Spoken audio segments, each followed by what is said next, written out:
Hello, beautiful, brilliant pieces of stardust. Welcome back to the Quantum Playground. I am your host, Anna Cantwell, spiritual life and business coach and hypnotherapist, here to support you in your awakening, in your spiritual journey, in the liberation of your gorgeous soul.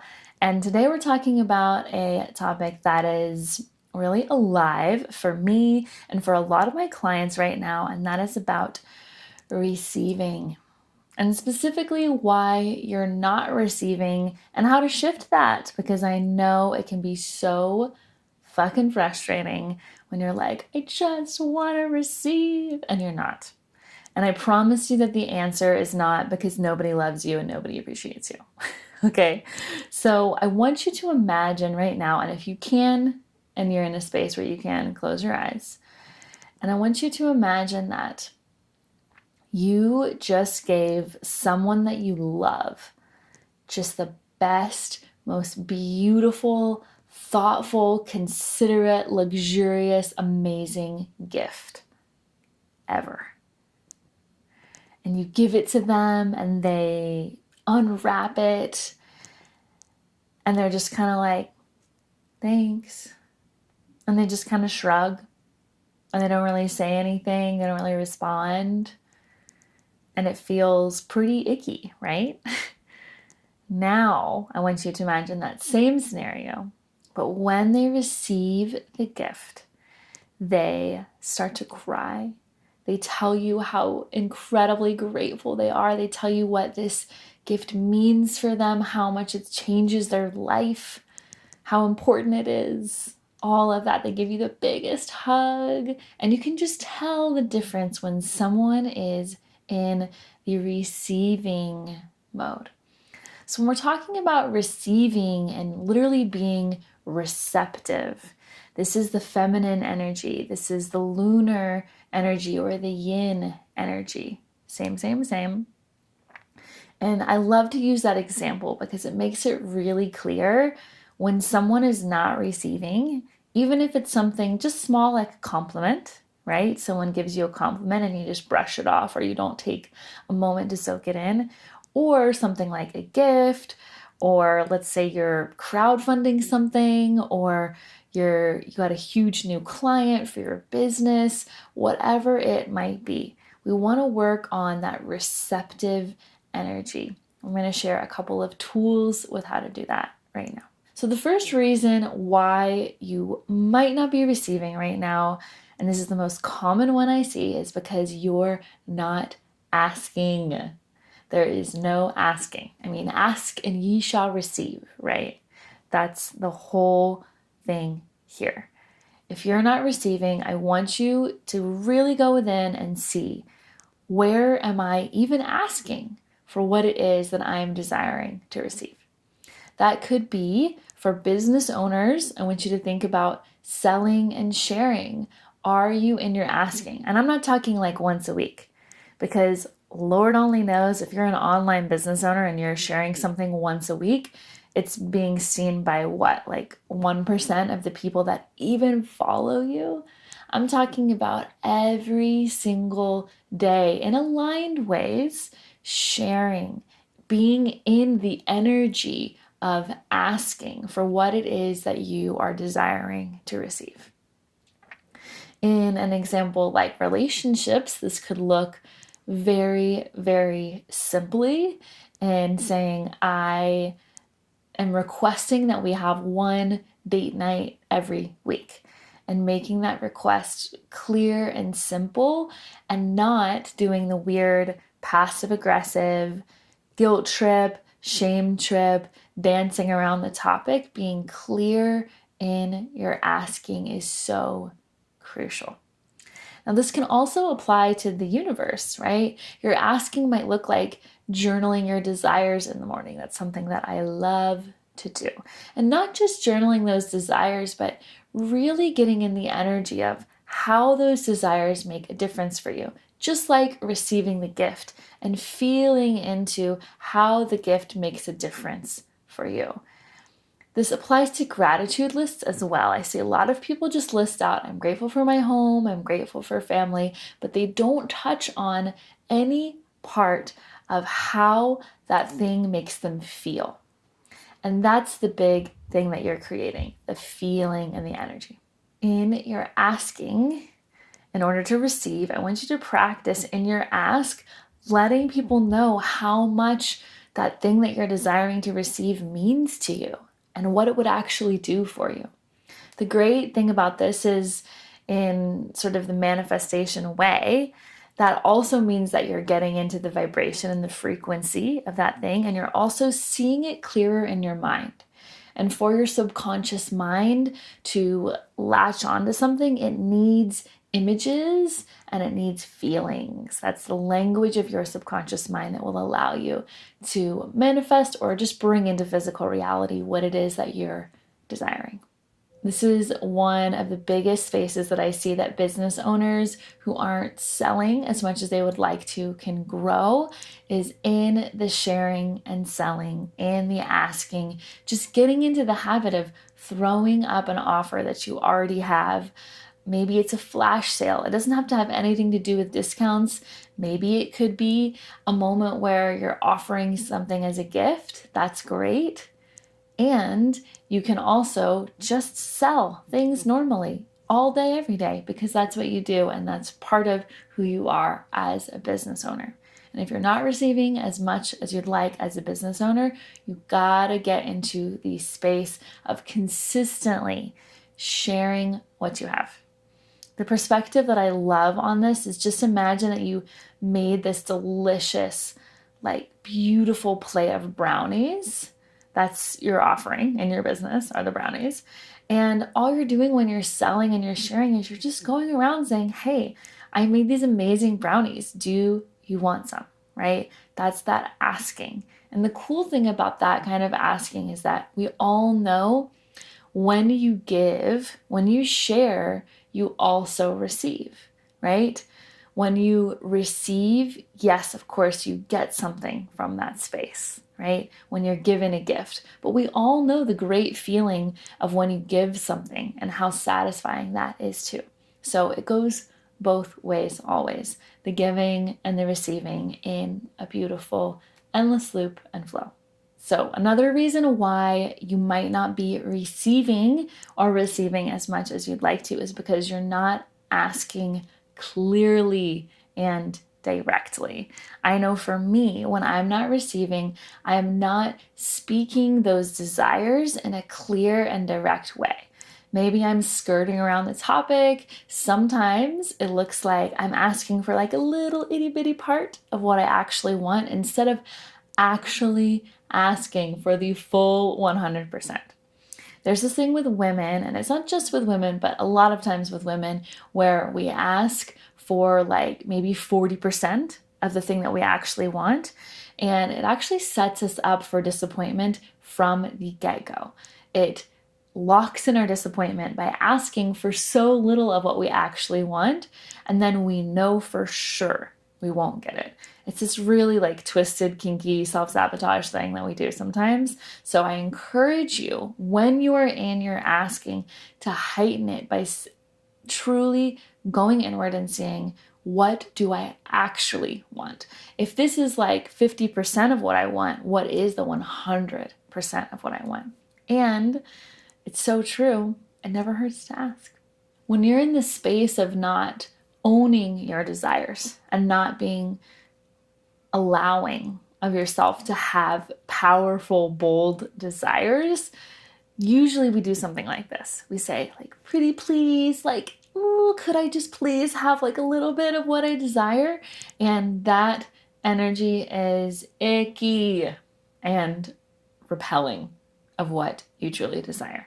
It's also, as I said before, guaranteeing your disappointment, because even if you get that little taste, it's only going to create that yearning for more. So, can you own your desires by speaking them aloud?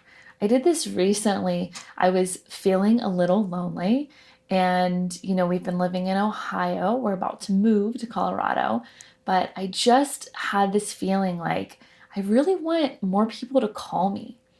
I posted on my close friends story on Instagram, hey, would love for some friends to check up on me. And literally that single night, 3 amazing people that I adore called me. And within the next couple of days, I had long, beautiful, enriching conversations with all of them.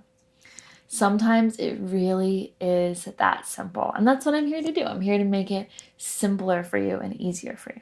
You don't need to do some 27-step ritual to drop into your feminine energy in order to receive more. You just got to turn on that receptive space in you, practice asking and practice asking clearly.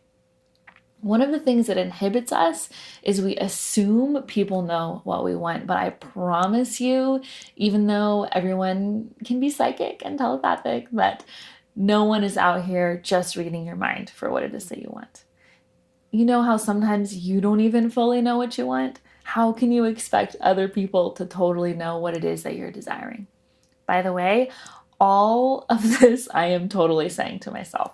This is something that I've been working a lot on, speaking up for my desires and being more receptive and allowing all of the beautiful blessings from the people around me, from my clients, from my husband, all of that, and really, really cherishing that and receiving deeply. Sometimes you might think it's too late to ask for what I desire because I missed the boat and the chance is gone. I promise you it is never too late. I want you to still honor that awareness and speak up for your desire and say, hey, I should have asked for this before.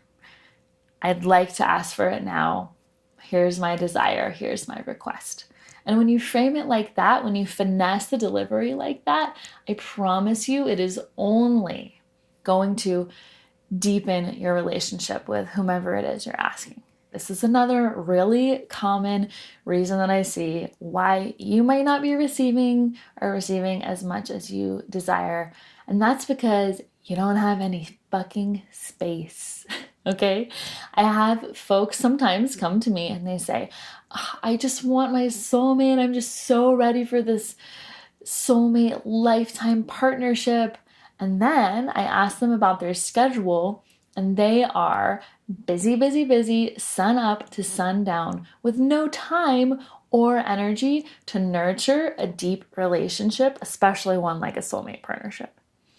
It's the same thing for clients in your business, right? If your schedule is blocked from morning till night and you have no room for clients, or you're just in a season, maybe a rest cycle, my manifestors, or a season where you need to go inward and you're like, where are the clients at? I promise you, your energy right now is not emitting that you have any space available for clients.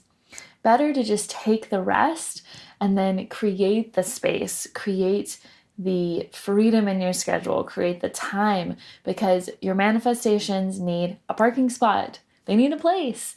Give your manifestations princess parking and create some room for them so that you can receive, right?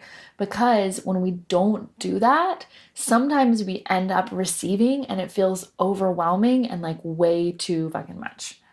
Creating space for a manifestation and creating that parking spot, right, in order to receive could look like if you were manifesting your soulmate and your closet is totally full, you don't have room for someone to come move in with you. Maybe that means that you clear some space out in your closet.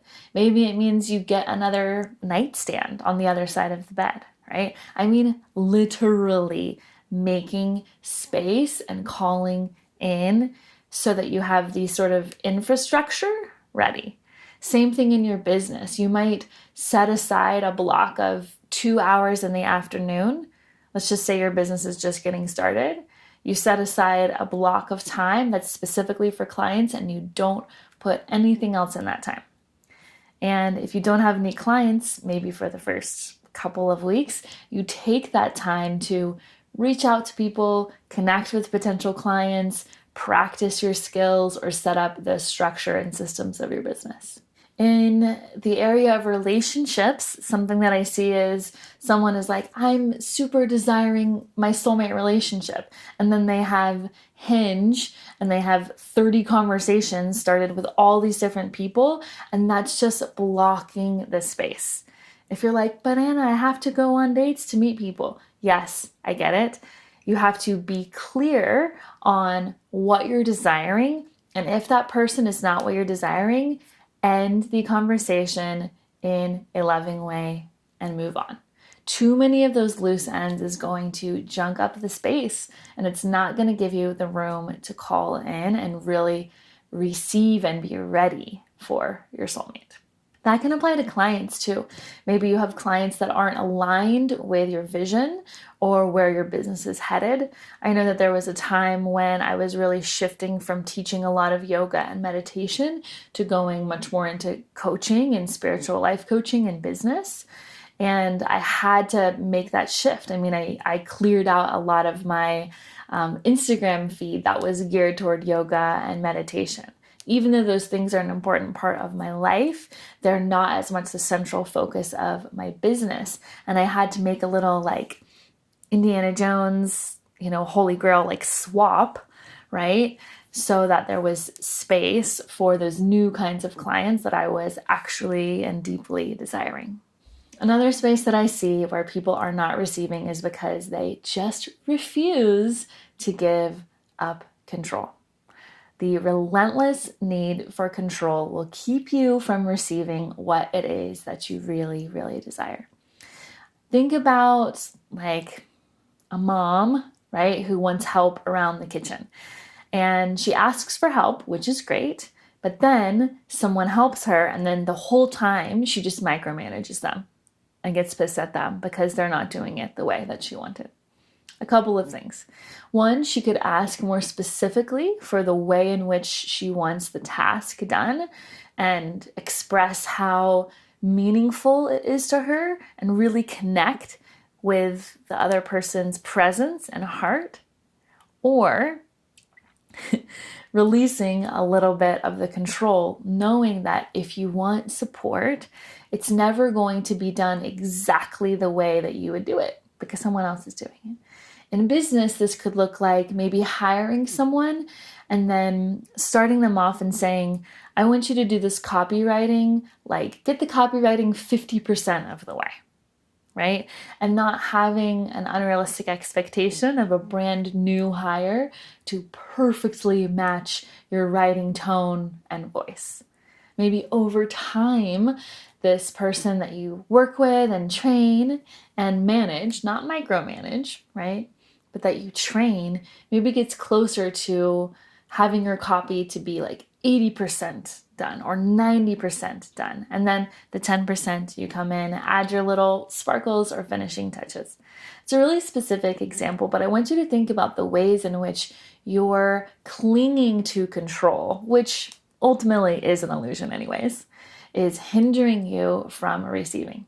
This could also look like when receiving money, clinging so hard to one specific way of making money and receiving money, right? I see this happen a lot. It has to come through this program. And if it doesn't come through this program, then I'm just a failure and I'm going to be broke forever, right?